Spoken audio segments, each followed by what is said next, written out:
तुमने देखा नहीं कितने घरों में झगड़े हो रहे हैं, भाई ने भाई के ऊपर केस करा रखा है, अदालतों के अंदर खड़े हुए, शर्म नहीं आती। बाप की हलाल कमाई वकीलों के धाने में उतार रहे हो, झूठी तोहमतें भाई भाई के ऊपर लगा रहा है और शर्म नहीं आती। बाप को बदनाम कर रहे हो, माँ के दुपट्टे को बदनाम कर रहे हो। जिस दुपट्टे की छांव में रातों को सोया करते थे, आज अदालत में उस दुपट्टे को गालियां दी जा रही है।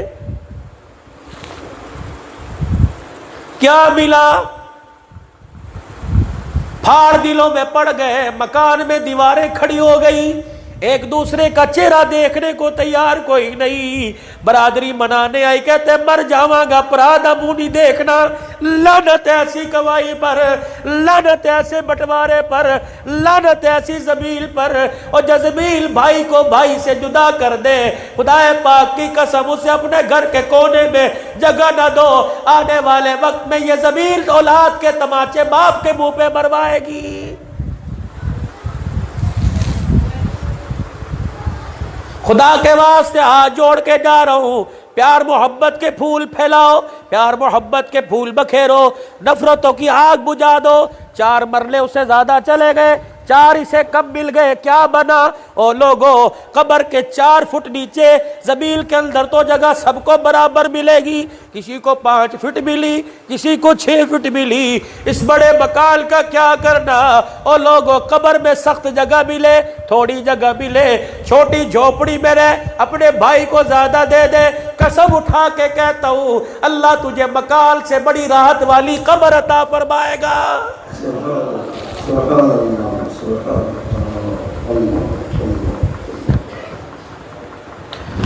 मैं हर साल आता हूँ, आपसे दरखास्त करके जाता हूँ, पता नहीं शायद एक आधा मेरी बात मान ले। मैं नसीबों मारा, फिर आपकी मिन्नतें करके जाता हूँ, आपके आगे रो के जाता हूँ। खुदा के वास्ते, अल्लाह ने बेटियां दी तो बेटियों को हिस्से से महरूम न करना। यकीन जानो, तुम्हारे जनाजे की मंजी उठने के बाद तुम्हारी बच्ची तुम्हारे माल को याद करके रोने लग जाए, अल्लाह कब्र में लेटना मुश्किल कर देगा।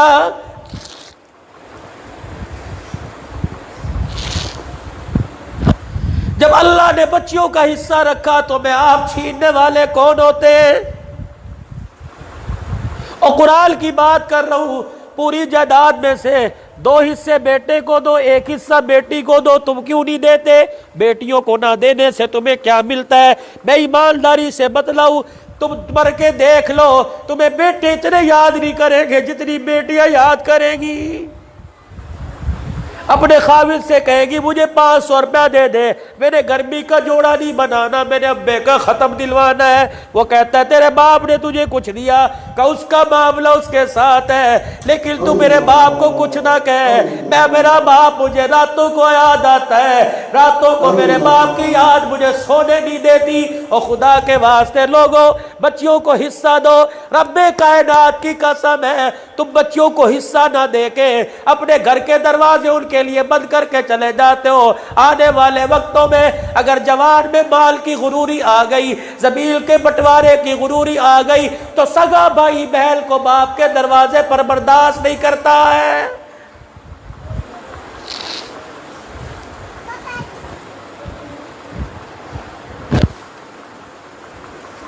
मुझे इलाके का नाम याद नहीं आ रहा, सक्कर अल्हम्दुलिल्लाह भी मैं 7-8 तारीख को जा रहा हूँ, फिर 14, 15, 16, 17, 18 को सुबह सिंध का दौर है। 5-6 शहरों में जाऊंगा।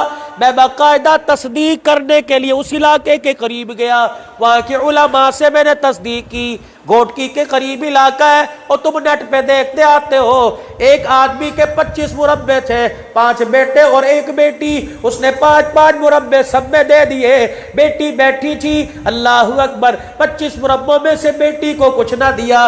बेटे मुस्कुराने लगे और बेटी रो के बाप को दुआएं देने लगी। अल्लाह जैसे बाप ने तकसीम कर दी, मैं राजी तू भी राजी हो जा। कुछ अरसे के बाद अब्बा जाल का इंतकाल हो गया। और लोगों जब जनाजा उठाने लगे, एक आदमी आ गया, कहने लगा ये कागज है, मरने वाले ने मेरा पता नहीं 16 या 20 लाख रुपया देना है, जब तक कोई इसकी जिम्मेदारी कबूल नहीं करेगा और लोगों मैं जनाजा उठाने के देने के लिए तैयार नहीं, जनाजा कोई उठा नहीं सकता। मौलवी साहब कहने लगे, इलाके के लोग कहने लगे हाँ अभी यह कौन है, 5 बच्चों में से कौन जिम्मेदारी कबूल करेगा, एक दूसरे को कौन ही मारते रहे। कहने लगे तू कर, वो कहने लगा तू कर, तुझे भी तो 5 मुरब्बे मिले, 5 मुरब्बों में से 5 बच्चों में से 25 मुरब्बों में से कोई भी बाप का कर्जा उतारने को तैयार नहीं। जनाजा पड़ा हुआ, लोग कह रहे जनाजा पढ़ाने दे, कहने लगे नहीं जनाजा पढ़ाने नहीं दिया जाएगा। एक आदमी जनाजगाह से निकला, जिस घर से जनाजा उठा था, दरवाजे पे जाके कहने लगा कोई मरने वाले का वारिस हो तो बताए। बच्ची रोती हुई आई, कहने लगी क्या बात है, कि तू वारिस है, कि नहीं मेरे समेत 5 बार भी भाई वारिस है, कि जनाजगाह में कोई वारिस बनने को तैयार नहीं। मरने वाला किसी का मकरूज होके मरा, जिसका मकरूज होके मरा उसने जनाजे की चरपाई को रोक लिया, जब तक मेरा कर्जा नहीं देगा मैं जनाजा पढ़ाने नहीं दूंगा। रब्बे कायनात की कसम है, वहां के मौलवी साहब ने मुझे बतलाया वो बच्ची नंगे पैर बुर्का पहन के जनाजगाह में आ गई और कहने लगी मौलवी साहब मुझे अपने बाप का चेहरा देखने दो। जनाजगाह में आई, अपने बाप के चेहरे से कफन हटाया, माथा चूमा, अपने बाप का सर हाथों में लेके कहने लगी अब्बा मैं हूं ना, मैं अपने जिस्म के टुकड़े बेच दूंगी लेकिन तेरा जनाजा कोई नहीं रोक सकता। फिर कहने लगी कहाँ है जिसने मेरे बाप से कर्जा लेना है। वो आदमी कहने लगा मैं का जनाजगाह से बाहर आ जा। अल्लाह अकबर, दुनिया देख रही है, इसके हाथ में कोई बैग नहीं, इसके हाथ खाली है। उसने अपने सीने से परस निकाला, उसमें से एक चाबी निकाली, कहने लगी ये मेरे मकान की चाबी है, फलानी जगह मकान है, जा तुझे इजाजत देता हूँ, इजाजत देती हूँ, सौदा करवा ले, बोली लगवा ले, जितने पैसे आए मेरे बाप के कर्जे में ले ले, खुदा के वास्ते मेरे बाप का जनाजा पढ़ाने दे।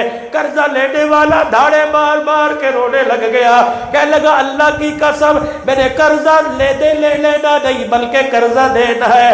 मरने वाले का मैं मकरूज हूँ, इससे मैंने उधार लिया था, देने के लिए आया, इसका इंतकाल हो गया, मुझे कोई वारिस नजर न आया, कोई मुरब्बे का वारिस नजर आया, कोई मकान कोई हवेली औताक का वारिस नजर आया, कोई जरी अलाक का वारिस नजर आया, कोई गाड़ी का वारिस नजर आया। मैं समझा इसका वारिस है ही कोई नहीं। जब तू अपने बाप की मैयत के लिए जिस्म के टुकड़े बेचने को तैयार हो गई, मैं समझ गया तू इसकी वारिस है। ले अपने बाप का कर्जा ले ले और अल्लाह के वास्ते अपने बाप की तरफ से मुझे माफ कर दे। अब भी मेरे अजीजों, जिन घरों से माँ बाप के जनाजे उठ गए, जाओ उन घरों में तुम्हें कोई धीरानी नजर आ जाए, कोई ब्याही नजर आ जाए, कोई जवाल कवारी नजर आ जाए, उससे पूछो अब्बा कहाँ है, वो जुबान से नहीं बताएगी बल्कि आंसुओं से फूलों की माला बरसा के बताएगी इस घर से प्यार देने वाला रुखसत हो गया, ताने देने वाले नजर आते हैं, मुझे बोझ समझने वाले नजर आते हैं। हाथ जोड़ के अर्ज करता हूँ अपनी बच्चियों को मदरसे की खिदमत करो या ना करो, और मकान किसी इदारे की खिदमत करो या ना करो, मस्जिद की खिदमत करो ना करो, वो तुम्हारा ईमान है, तुम्हारा ईमान की तकवीत और कमजोरी है। लेकिन जो हक अल्लाह ने बच्चों को दिया, बच्चों का हक बच्चों को दो, बीवी का हक बीवी को दो, बच्चियों का हक बच्चियों को दो। रब्बे कायनात की कसम है, अगर कब्र में सुकून से लेटना चाहते हो तो मौत से पहले हकदार का हक अदा करके चले जाओ। और एक बात तुम्हें और बताऊं ना,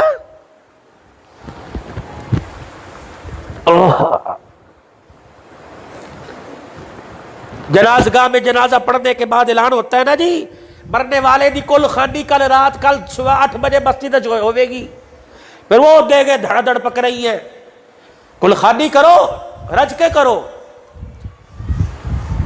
मैं यहां पता है रायविड का इज्तिमा होता है, आप हजरात जाते भी हो। रायविड के इज्तिमा में मैं मुरब्बी मेरे शेख हज़रत नामुल हसन साहब रहमतुल्लाह अलैह तशरीफ लाया करते थे। उनकी वफात के बाद मौलाना जुबैरुल हसन साहब रहमतुल्लाह अलैह, फिर उनके बाद मौलाना इजहारुल हसन साहब, ये हजरात रायवीर से दुआ के लिए आते थे। हाजी नामुल हसन रहमतुल्लाह अलैह के बारे में मौलाना मोहम्मद अहमद लाड साहब मगरिब की नमाज के बाद जिनका बयान होता है, फरमाने लगे हजरत जी के साथी थे कुरैशी साहब,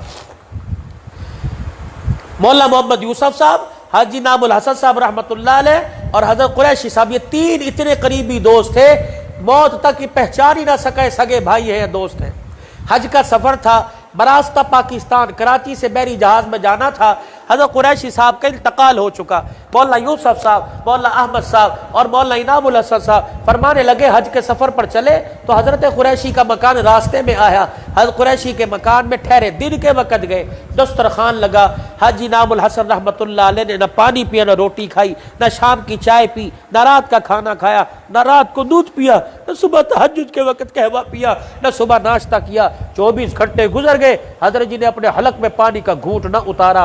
हम सारे कहते रहे हजरत ज़ौफ़ कमजोरी आ जाएगी, कुछ खा लो पी लो। फरमाया अल्हम्दुलिल्लाह। जब घर से बाहर निकले, गाड़ी में बैठे तो मौलाना यूसुफ साहब रहमतुल्लाह अलैह को तशवीश लाहिक हुई, हजरत जी आपने ना खाया ना पिया, क्या बात है? हालांकि आपसे इनके घर से आपका सगो जैसा रिश्ता है। फरमाने लगे भाई मैं जब इस घर में आया तो हज़रत कुरैशी के इंतकाल के बाद मुझे पता लगा अभी तक इनकी हज़रत कुरैशी की विरासत इनके बच्चों में तकसीम नहीं हुई, तो इनके घर का खाना मैंने अपने ऊपर हराम समझ लिया कि बच्चों का पैसा है, अभी हकदारों के पास हक नहीं गया, इनामुल हसन कैसे खा सकता है? और लोगों कुल खानी कराओ, चाचा पकावे देंगे, भाई पकाए देंगे, मामू पकाए देंगे, मरने वाले के छोटे छोटे बच्चों के माल से मत पकाओ कि मैं चाचा दा वारिस हाँ। केड़ा चाचा वारिस बनता है, केड़ा मामा वारिस बनता है? नहीं, जनाजा पड़ा हो, मौलवी याकूब साहब तस्दीक करना, जनाजा पड़ा हो, पहले पूछा जाए मरने वाला बीवी का हक महर अदा करके गया था कि नहीं, उसकी विरासत में से बीवी का हक महर अदा करो, मरने वाले का कर्जा अदा करो अगर उसके जिम्मे कर्जा है, उसके बाद जितने बच्चे बच्चियां हैं उसमें विरासत तकसीम करो, उसके बाद जनाजा उठाओ, वरना जनाजा भी उठाने की इजाजत नहीं है मेरे पास। मजाक ना बनाओ शरीयत का, अल्लाह के दीन का मजाक। मुसीबत यह हम उलमाए कराम के करीब लगते कोई नहीं, हम उलमाए कराम से पूछते कोई नहीं। मेरा बाप मरा, मेरे बाप का भाई कुल खानी करे, मेरी अम्मा फौत हुई, मेरी अम्मा का भाई कुल खानी करे, वो 10 देगे पकाए। इन यतीमों के पैसों से जिनके आंखों से अभी आंसू खुश्क नहीं हुए, जो सर पे हाथ रख रख के माँ के आगे बैठ के रोती है और माँ कहती है ये खा ले, कहती अम्मी जब तक अब्बू का चेहरा नहीं देखना रोटी कोई नहीं खानी, इनका पैसा खाते हो।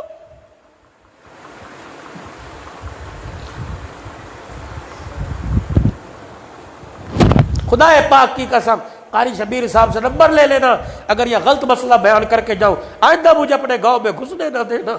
मैं तुम्हारा दुश्मन नहीं, मैं तुम्हारा खैर खा हूं। रोटी किसको अच्छी नहीं लगती, चावल किसको अच्छे नहीं लगते, पैसे किसको अच्छे नहीं लगते, तकलीर के पैसे किसको अच्छे नहीं लगते। लेकिन सोचो तो सही, तुम चावल जर्दे की ओर में क्या खा रहे हो? यतीमों का हक। जिन्हें यही नहीं पता बाप चरपाई पे क्यों लेटा हुआ है, जो माँ को झोड़ जोड़ के पूछते अम्मा बेनू की होया, अम्मा बेनू की होया, उसकी आंख के आंसू को देखकर भी फिर ज्यादा तेरे अंदर उतरे शर्म नहीं आती।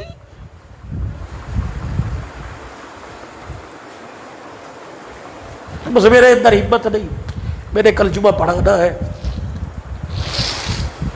बस दोस्तों तन्हाई में बैठ के थोड़ा सा गौर कर लिया करो। हमारे यहाँ खानकाही निज़ाम में इसे मुराकबा बोलते हैं। तन्हाई में बैठ के अपने गुनाहों पे नजर डालो, अपनी आखिरत को देखो कि अल्लाह और उसके हबीब से कितने दूर है और दुनिया ने कितने हमें शिकंजों में गाड़ रखा है। आया ये दुनिया की लज्जत हमें मरते वक्त कलमा पढ़ाएगी, अल्लाह उसके रसूल से करीब करेगी? सोचना अपनी मौत, अपनी कब्र